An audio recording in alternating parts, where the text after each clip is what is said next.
So in the end, he obviously didn't kill himself, just like Jeffrey Epstein. Shut up! I know he's your friend. There's a claim circulating right now that the Epstein files reveal Ellen DeGeneres as, and I'm quoting this directly from the posts, Hollywood's most prolific cannibal, that she consumed human flesh. Guess what? Pizza's here.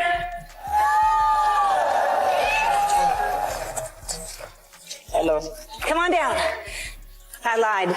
We weren't going backstage. Ellen DeGeneres is named in the Epstein documents, and that part is real. Her name appears in the broader index of over 300 high-profile individuals that show up across the investigative material. The video opens with bold and controversial claims, comparing a statement about someone not killing themselves to the widely debated case of Jeffrey Epstein. It quickly shifts into viral rumors circulating online, alleging shocking and extreme accusations about Ellen DeGeneres. These claims, pulled from social media posts, suggest disturbing behavior without verified evidence, creating confusion. You know what? I'm just going to hammer him. When they said, do you want to host the Golden Globes, all that stuff I said in the show was true. I said, I'm going to write my own jokes. Right? And I thought, who do I pander to? The 200 richest people in the room, or the 200 million people watching at home who aren't winning awards, who aren't millionaires? It is acknowledged that Ellen DeGeneres' name appears in the broader list of individuals mentioned within Epstein-related documents. However, the video emphasizes how this fact has been stretched online into exaggerated narratives. The tone then pivots to highlight a comedian, Ricky Gervais, portrayed as someone who challenged powerful elites by speaking uncomfortable truths during... Back to do those awards, and the actual actors and actresses in the audience, they looked terrified at the idea of you mentioning their name. Did you feel that? I did, and I noticed it the first time. I didn't get it. Like, one of the first one I did it, people would come up and say, what are you going to say about me? I think, why do you care? I only go after their public behaviour. You guys, I can't tell what's real anymore. Okay, I heard Ellen DeGeneres was in the Epstein files for being a cannibal, and I looked it up to see if it was true. I am believing everything, and I am at a point where in America I'm going, what? The narrative builds tension by framing Gervais as a figure addressing the public rather than Hollywood insiders. His jokes are described as targeting hypocrisy among the wealthy and influential, suggesting that the discomfort seen in celebrity reactions may hint at deeper issues. The video encourages viewers to re-watch these moments and interpret them. The idea that I will order pizza, and so if I do, I don't want it to go to waste. Who will eat pizza if I...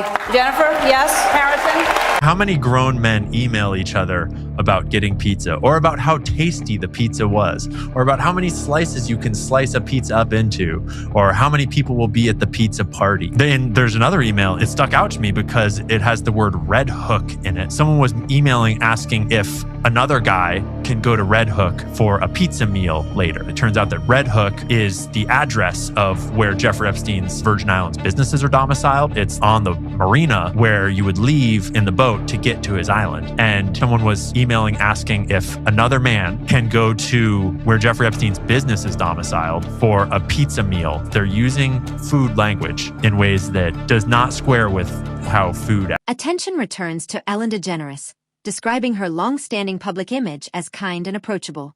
The video contrasts this with allegations and online speculation, claiming that behind-the-scenes realities may differ from her on-screen persona. It introduces unverified claims linking her to Epstein, and suggests these... Back in the day, too, so we went there and you take a boat, you get on a boat, you cruise down, went over to their house, they made us homemade pizza, and it was an amazing time. I sat next to Bono, it was a good day.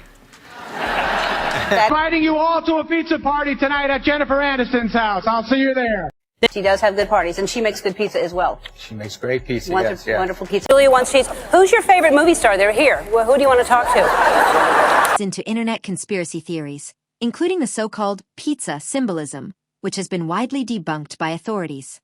It presents examples of celebrities casually referencing pizza in public appearances and attempts to connect them into a larger... That Ellen DeGeneres' stage set is exactly the same as on Epstein Island, with all the couches, the same colour, the same soft furnishings, palm trees, window, everything to the T. And I'm like, really? Yeah. Wow. Oh. Hey, we're getting some up now. Getting some up now on our screen? Yeah, there's palm trees. You're right. But look at the backdrop behind her, striped building. No, Emma, there's palm nothing trees. to see here. But don't berate her. I'm not berating, I'm just saying. For Further speculation includes analysis of Ellen's show set design and comparisons to locations associated with Epstein. The video suggests these similarities fueled online suspicion.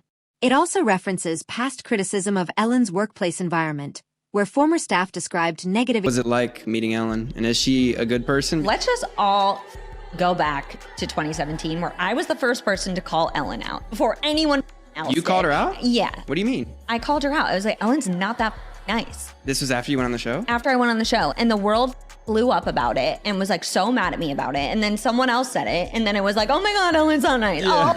The story expands into broader conspiracy claims involving secrecy among powerful figures, including allegations about Ghislaine Maxwell sharing information from prison. These claims are presented as rumors and unverified. Tell you something? Yes, what? So I thought that you were gonna scare me when I came in. I don't know why. So in my dressing room, you have the bathroom with the cameras. So I put towels all over the cameras, and I went and peed in Kobe Bryant's dressing room because I was scared. Well, you're right. I was trying to scare Really? you. Got here. Blower is telling the top Democrat on the House Judiciary Committee the Jeffrey Epstein accomplice, Ghislaine Maxwell, is getting special treatment in prison and actively preparing a commutation application. In a letter from Congressman Jamie Raskin addressed directly to President Trump, Raskin says the whistleblower at Maxwell's new prison camp alleges that her extraordinary treatment includes customized meals delivered directly to her, visits to the prison exercise area after hours with a prison guard escort. In conclusion, the narrative blends confirmed facts, speculation, and conspiracy theories into a dramatic portrayal of Hollywood power structures. It suggests a culture of silence and mutual protection among influential figures, while acknowledging that many of the more extreme claims lack verifiable proof. The overall tone encourages skepticism and critical thinking rather than blind belief. Consumption was transformation, that youth could be taken in, that vitality could be absorbed. She talked about ancient rites, about elites throughout history who understood what the There was a separate kitchen on her property, stainless steel, private entrance, no security cameras inside. The chef handled the sauces, the garnishes, the staging, but she insisted on doing the hard part herself. Said it grounded her, said it made the energy. Talking of all you perverts, it was a big year. It was a big year for paedophile movies. Surviving R. Kelly, Leaving Neverland, Two Popes. Shut up. Days of sweeping this under the rug are over. We, the survivors, say no more. If Ghislaine Maxwell were pardoned, it would undermine all the sacrifices I made to testify and make mockery of mine and all survivors' suffering. We are not going away.